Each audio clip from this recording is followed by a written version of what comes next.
So, when I say this Nuggets team is rolling, I truly mean it. In a game where some people will make the excuse and say Embiid wasn't there to play, well guess what, he barely plays anyways. And this Sixers team was supposed to be somewhat of a force in the Eastern Conference, but once they arrived in Denver, the Nuggets beat the socks off them with a 144-109 victory.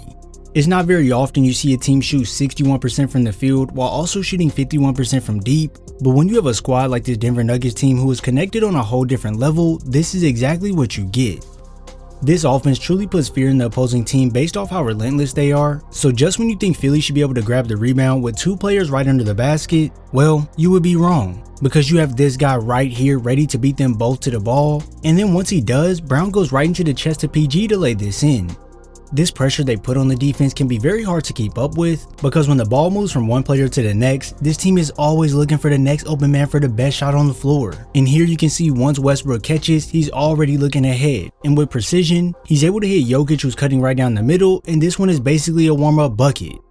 As stated in a previous video, this Westbrook to Jokic connection is truly special. The pace that Russ has learned to play at has made him more patient in his approach, so here when Jokic is fighting for position down low, Russ waits until Jokic seals off Yabusele on the outside completely, and with barely any space or time to make this read, Russ places it perfectly for Jokic to catch and place this right in.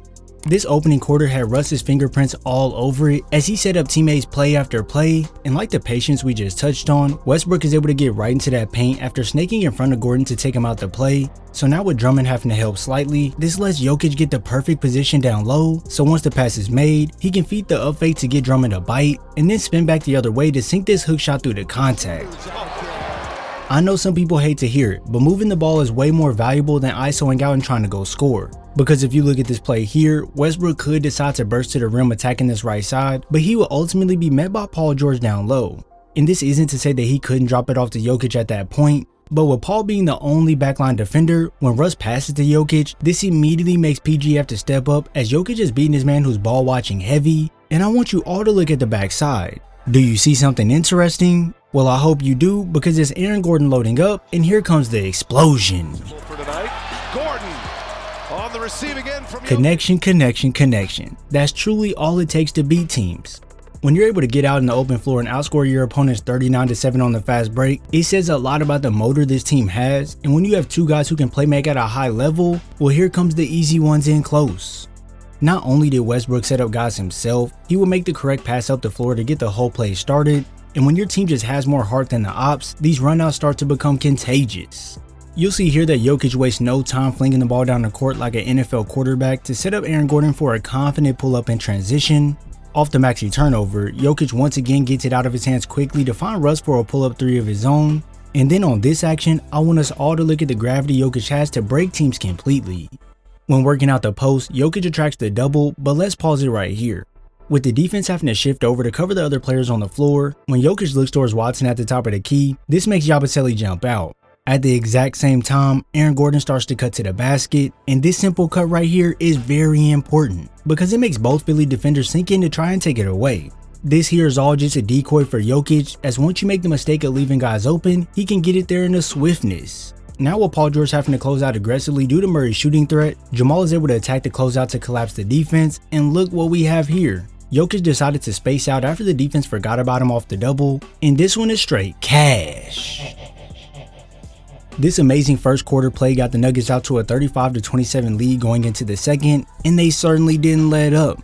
This time instead of the runouts, it was the pick and roll actions destroying Philly's defense, as here when Murray comes off the screen from DeAndre Jordan, he has the attention of three Philly defenders. Now he could try to lob it up over the top as that's what Jordan is calling for, but with many people in the paint and Reggie Jackson on the backside, Jamal doesn't want to opt into a sticky situation, and instead he decides to hit Strawther on the opposite side for the tray ball. This patience of Murray to let the play develop is what opened up that shot, and once again here, you'll notice that Murray has the double team on him, but he doesn't panic or get rushed, as he basically just stalls him out until DeAndre Jordan cuts down the lane, and with this happening, it makes Jackson have to slide over to take away that lob inside, but all this really does is give up another wide open three. Cross court, Watson, rewarded. Murray would continue to use that pick and roll to navigate on the floor, and if we're all watching the same play, Jamal could hit Jordan on the roll because Maxey honestly poses no threat defending the rim, but this here is when you must choose the best shot, not just a good one. as Jordan could complete this layup inside, but with Maxey down low, Strawther is going to move up the floor to create even more separation, and once you have that opportunity to get a wide open shot from a guy who's already seen one fall, well, this is a no-brainer.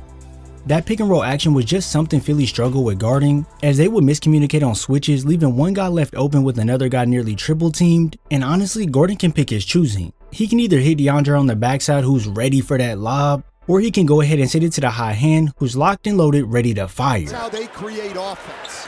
Strawther hits another three. Yeah, this two-man game was nearly unstoppable. And when you pair the two best playmakers on this team in that action, well, with a small window to get this pass in without committing a turnover, these guys make it look way too easy.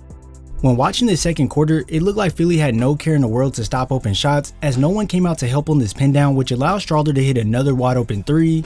When Brown misses the layup on the fast break, there's two Philly defenders underneath the glass who could have moved MPJ out the way, but nah, they just sit there and watch until it's too late, and now Porter is floating it in over the top.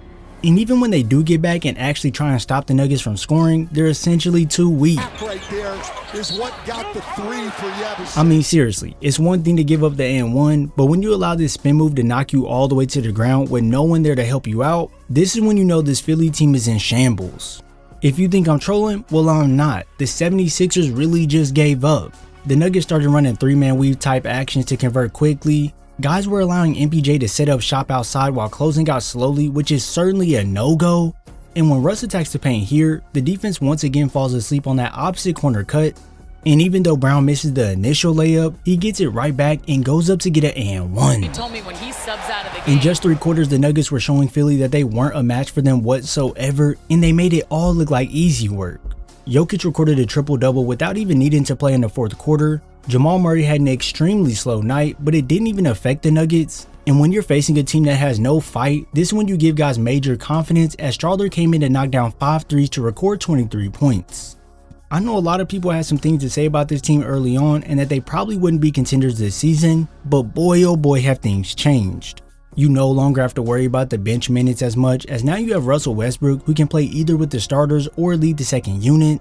You have guys who can space the floor with their shooting. And hey, who are we kidding? You have the big man in Nikola Jokic, who will possibly get his 4th MVP, as he just makes defenses look clueless.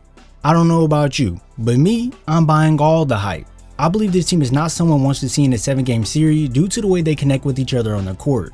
Sure, their defense can be a lot better, as they sit at rank 16 in defensive rating with 113 points given up a game, but when you have a team disconnected, the sky is truly the limit. If you enjoyed this breakdown, check out this one right here, and make sure to hit that subscribe and turn on notifications so you're first to know when I upload. I thank you all for your support, and I'll see you in the next video.